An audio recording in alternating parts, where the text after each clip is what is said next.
Hey, welcome back everyone. This is Delana with the Healing Homestead. Thanks for joining me today. Today I'm making sourdough bread. This is a master dough that I created. And I'm going to take you along with me as I show you how to make sourdough bread and cinnamon rolls with this. This is a super versatile dough.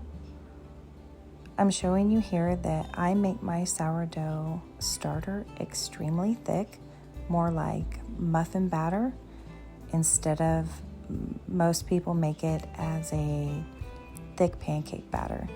I keep mine extra thick. I have found that it lasts longer in a feeding. This is a dough bucket mixer. I'm not really actually sure what it's called. I found it at a garage sale. I haven't been able to find it anywhere else, but I really love it. This dough is super easy to make. It takes 5 minutes, maybe 10 if you're pushing it, and there is no kneading. I use my refrigerated water because it doesn't have chlorine. It filters it out. I'm putting 6 cups of water in with 1 cup of sourdough starter.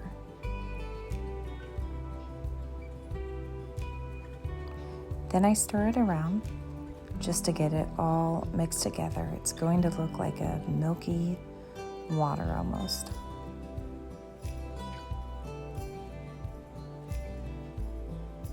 For some reason, I haven't noticed any adverse effects of having cold water instead of warm. This works very well with that. Next, I'm going to start adding my flour.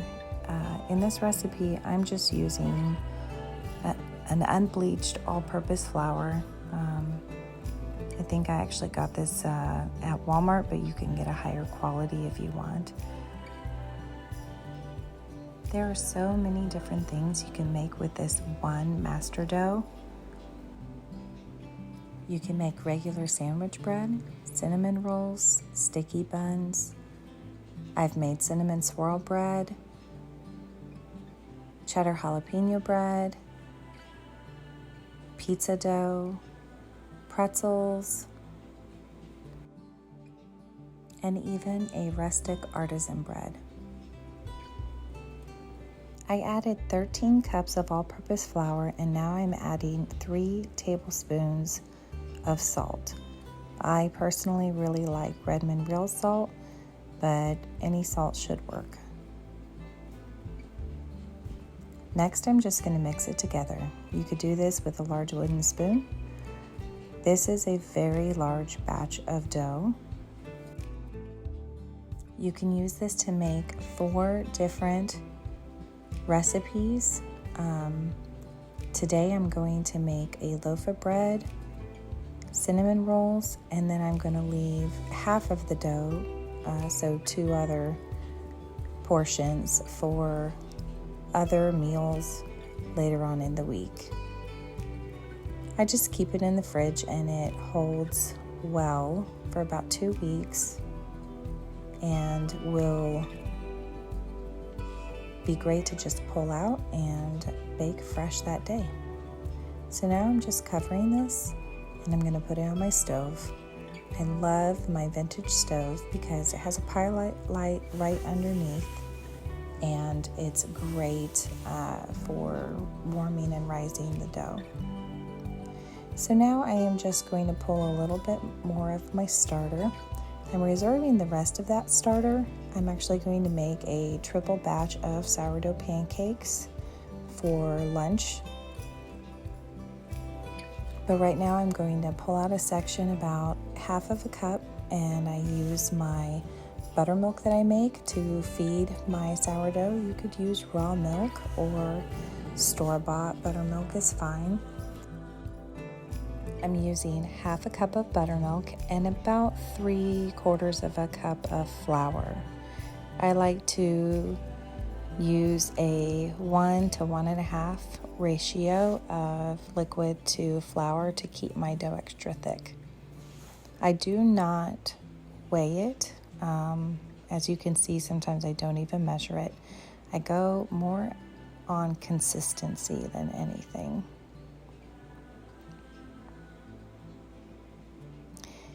So now I can store this in the fridge. It will store for quite a while without having to be fed. I've gone up to a month easy without feeding it, although I do tend to use this weekly.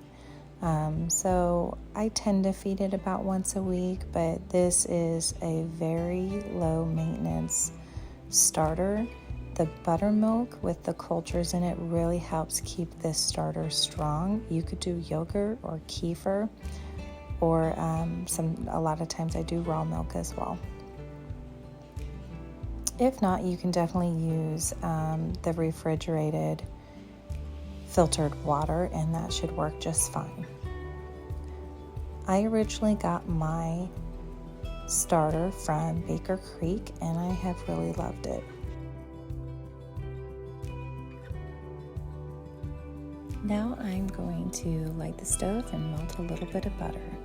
I pull out 1 stick or half a cup. I make my own butter, so these are my butter molds. And then I'm going to pull out 1/4 of a cup or half a stick and put it in a bowl to melt for later, spreading on the dough. Melt the butter, and then you're going to add half a cup of brown sugar to it. You can also add pecans, sliced almonds, all sorts of things to this if you want to make a true sticky bun. Going back to the starter, I wanted to mention, when I do this big baking day, normally I will pull out my starter from the refrigerator and I will feed it and let it sit for about 4 hours. Then I will make my large batch of dough. You want the dough to rise until it's double in size. You could let it go longer to make it ferment longer. If you want a stronger sourdough taste, that's totally fine. I've even done it overnight. As you can see, my dough definitely rose. Now I'm just spreading flour, and I'm going to pull out all of this dough and separate it into 4 sections.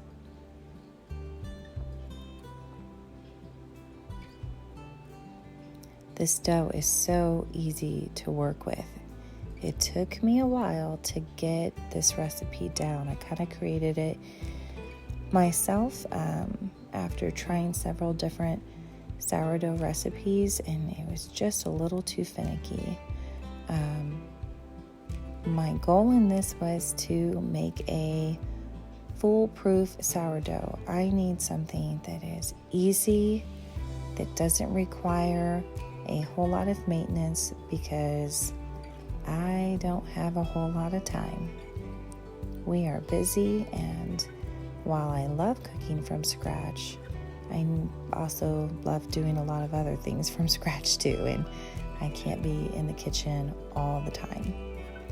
This makes it easy for me to have one day when I'm working on this, and then just throughout the week, as I want a different meal. Maybe we have enough bread and we have cinnamon rolls and all of that stuff, but we're craving pizza. It is so easy last minute to pull out this bread and spread it out and make a wonderful sourdough pizza crust.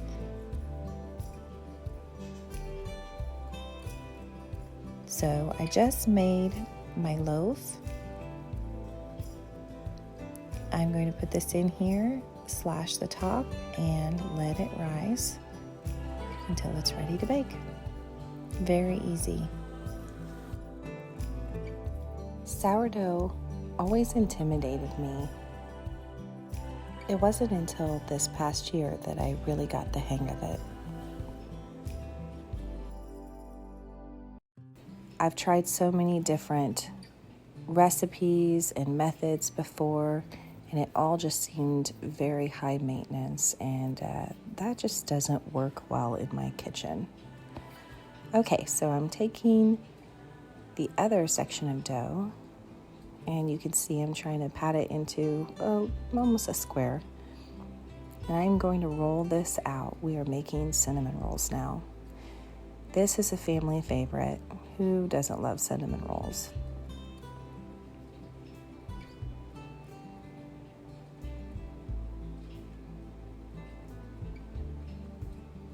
So I roll it out pretty thin. You could roll it out really as thin as you want.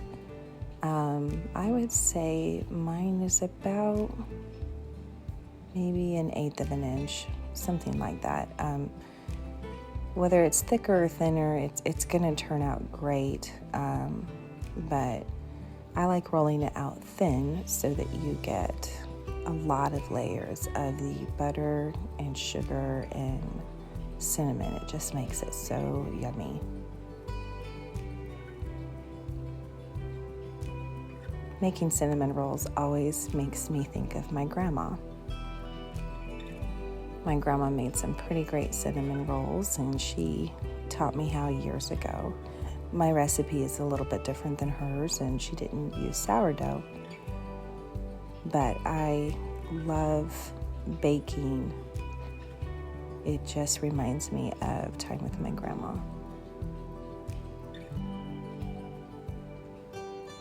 Okay, so I'm spreading that melted butter that I reserved earlier. I'm just using a little pastry brush to spread it really thin. Make sure you get the edges.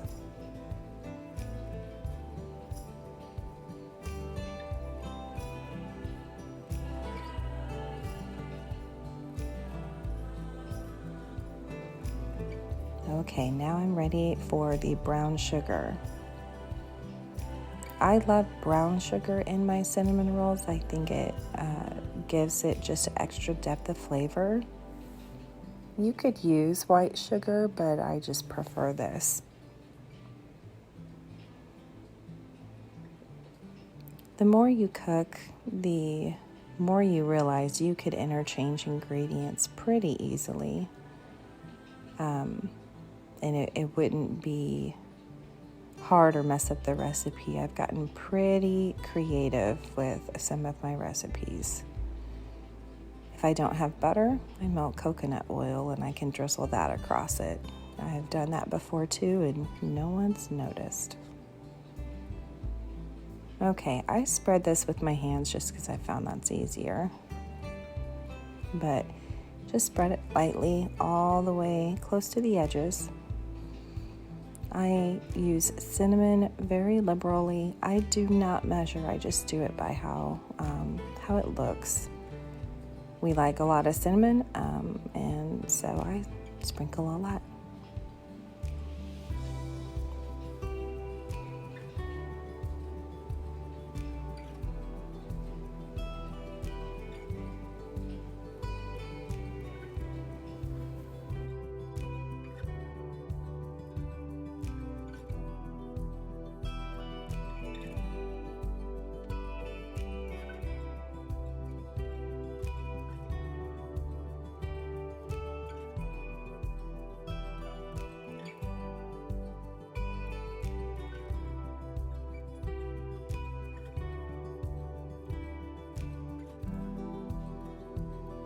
Okay, now it is time to roll the dough.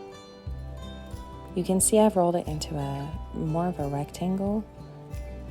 I always roll the long end up. This makes your thickest cinnamon rolls.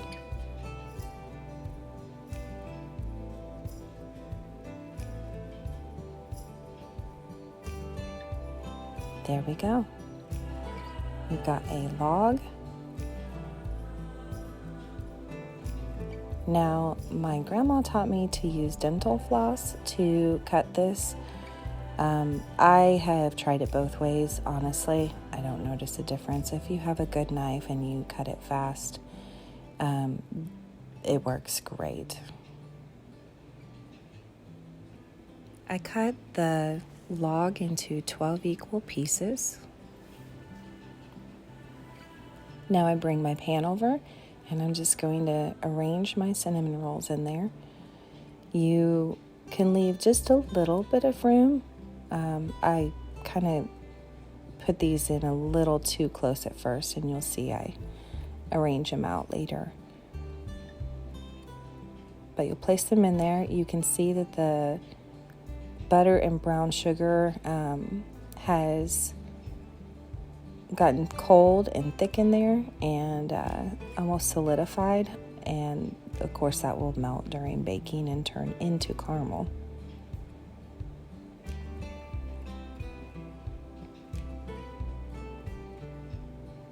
I love using cast iron for my cinnamon rolls.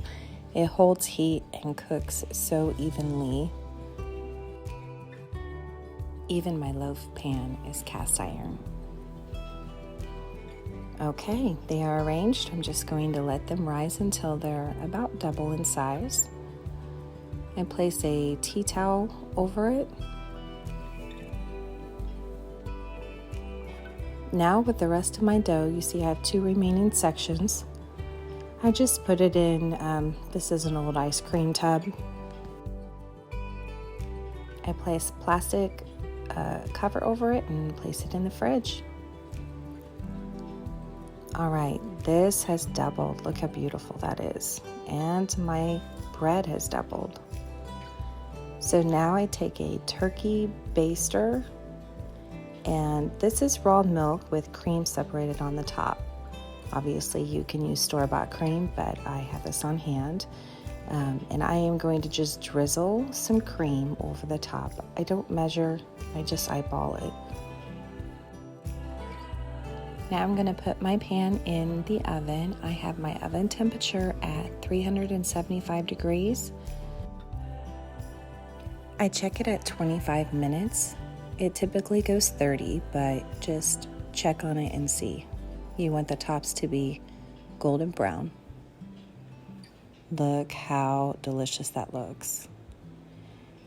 Next I put in my bread.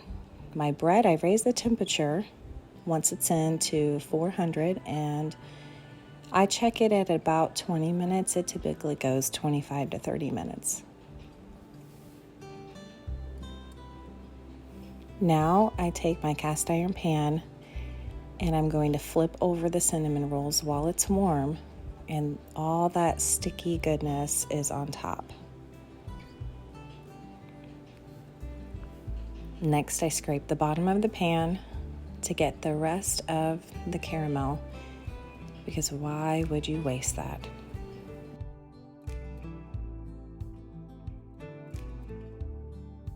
We are almost done. Now we're just waiting on the bread. Thank you for joining me today. If you haven't liked this video, subscribe and push that little bell to notify you of our videos coming in the future. Have a blessed day.